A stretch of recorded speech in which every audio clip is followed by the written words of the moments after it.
Hello my fellow riders and welcome back to Riding Reviews. Today we have the world's second review on the MGB ATX 125cc.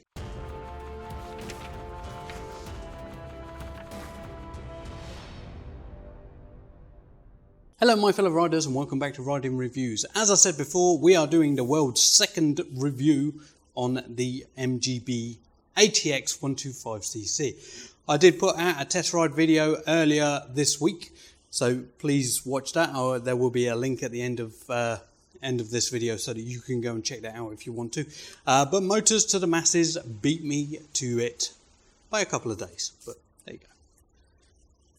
Any review is good for you.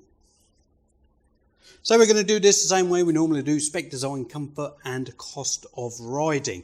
I will give you my personal opinion at the end so that you can make the best informed decision you can on whether you want to buy this bike on spec. Now this bike comes out at 12.1 horsepower, which is the equivalent to something like the Lexham LXR.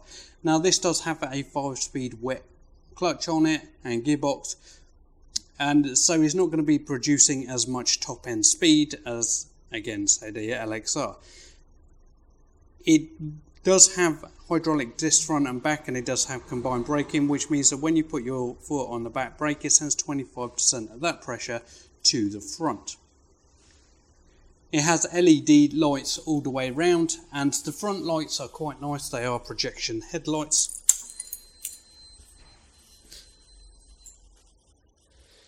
As you can see there, so you will be able to see a lot when you're riding around at night. LED indicators. Another funky thing on this is it does have indicators on the grips as well, which means people can see which way you're going better. Whether they take any notice of that is a different story. Nice bright lights at the back, and it does come with analog clocks. Now these ones are slightly damaged. They came like that when we bought the bike. MGB are sending us out another one. So yeah. It does come with a USB point or USB charger. You can put that wherever you like. It is detachable. It's not fixed in place on the bike, so you can put it anywhere. Design. This bike has been designed for on-road and off-road use. Really and truthfully, you don't want to be going full off-road, doing jumps and wheelies and all that sort of stuff. But you can go green laning, which this bike is going to be well suited for that sort of thing. The tyres are on-road, off-road sort of in-between tyres, but they are better than, say, the Lexham Assault. They're more off-road tyres that have been allowed to be on-road. They're not the best tyres out there. These ones aren't going to be too bad. You have got the big wheels also for the off-road sort of journey, and it is quite high. Suspension is a little bit soft on this one, but again, I believe that is again to help you with your off-road journeys.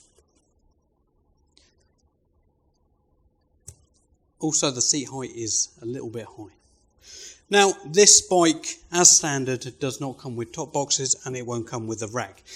You can get top boxes, and they are actually pretty good. So I'm going to show you putting the top boxes, side panniers, not top boxes, side panniers onto the bike, just so that you can see exactly what they look like. If you do decide to go for the side panniers, you're looking, I think it's £200 to £250 for the fitting kit and the boxes. So they are lockable, and it comes with 2 latches. They are going to be fairly secure, and they are kind of pretty tough, so breaking them isn't going to be that easy. If you give somebody enough time, they will break it. It does come with a lock, and it comes with a quick and easy fixing setup on the back. So what happens is these will turn up and grip onto the boxes, to the holders on the back. So, and there's little, I don't know if you can see it, but there's a big screw tighteners on there as well. So we'll fit that on. All you do is clip it in.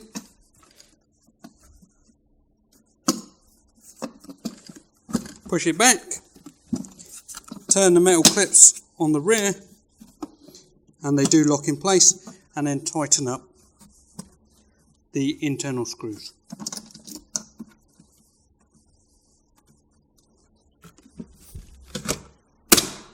And that is not going anywhere.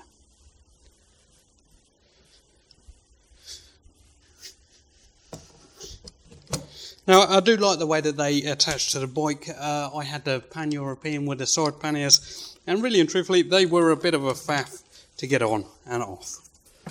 So you just left them on all the time. This does have space, so you can put a top box on as well for your helmet, because the helmet will not fit in your side panniers.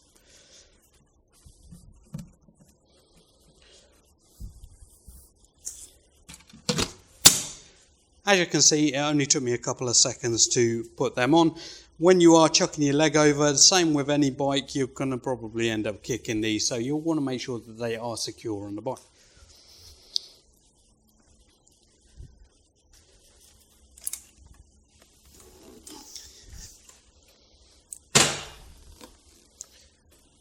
I'm 5'9" and I can flat foot it, both feet on the ground, just. So it's not fully on the ground, but it is enough. When you're riding anyway, most of the time you're going to be keeping your right foot on the brake, just so that you don't roll backwards. And this is going to be quite good for that. The bike is very well balanced. As you can see on the test ride video, you'll see me standing up at one point just to show you how well the balance of the bike is. It is a little bit top heavy, but that's what you get with a tall bike. Cost of riding. This bike is £2,649 plus OTR. At cheapbikesrus, the OTR price is £150. If you did want to buy it from cheapbikesrus, there is a link in the description where you can go and check it out and buy it from them if you want to. They did lend me the bike to do the review on, so I might as well give them a little bit of a shout out. They help me, I help them, you help me, all good. Insurance on this for a 17-year-old should be somewhere in the region of £500 to £700, very much depending on where you live.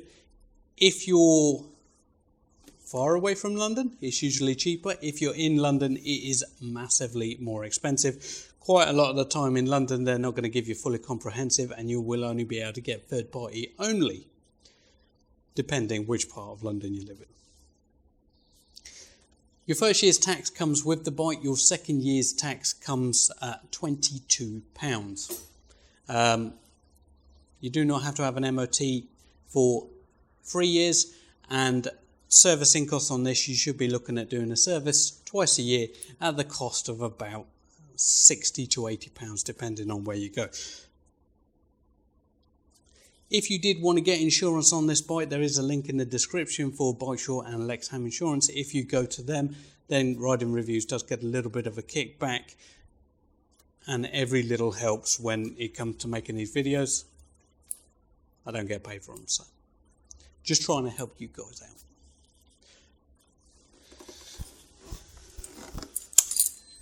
So let's start it.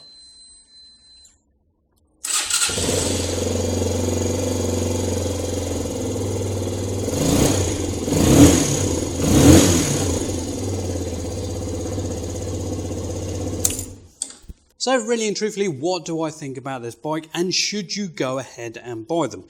Now, there is one problem with this when it comes to actually putting it together from the shop. So quite a lot of people are not having issues, but the problem is some bikes take 20 minutes to put together out of the box. This bike takes 3 to 4 hours just because it's in so many bits. So shops are less likely to purchase these because they take so long to put together. So what you might find is they are about for a bit. They may not be about for a long period of time. Just because if the shops aren't buying them, then they're not going to sell them. So they're not going to bring them in.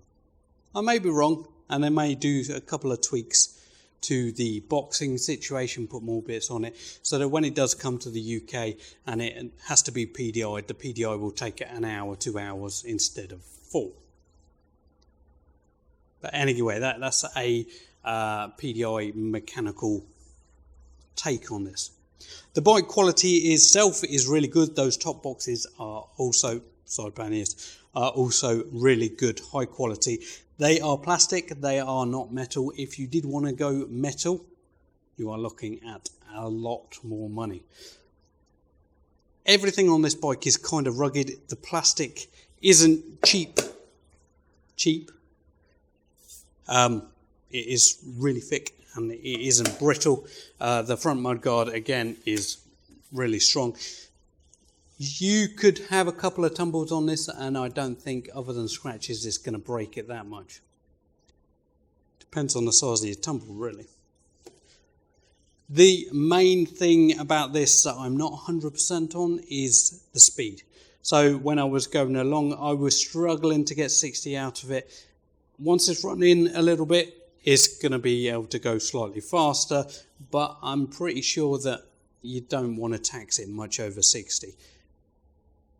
It has got a little bit of low-end torque, not that much more than any other 125. But again, this one has been designed to go green laning as well. So if this is a sort of bike that you're looking at doing some green laning, things like the Lexham LXR are going to be absolutely useless for green laning. This one is going to be quite good.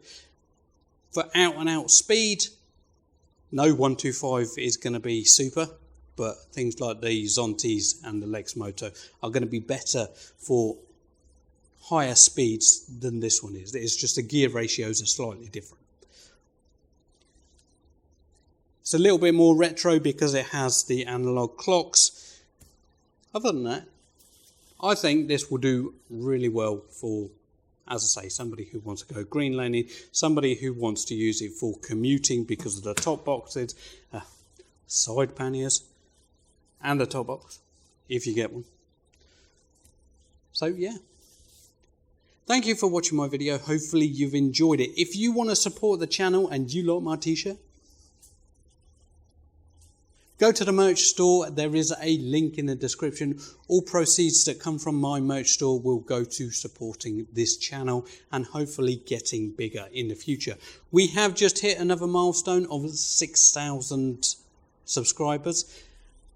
1.6 million views, and I'm now on TikTok and I'm doing that quite a bit. TikTok, I have 1,500 and something followers, 10,000 likes, and about 15,000 views to 30,000 views a month. So, other platforms. So anyway, thank you for watching my video. If you like this video, please hit that thumbs up. If you didn't, comment below and tell me how I can make my videos better in the future. There is a link here so that you can see the test ride footage of this one. There is a little bit of speaking at the beginning and then you can hear the tone of the motorbike. I have changed my microphone slightly, so hopefully you will be able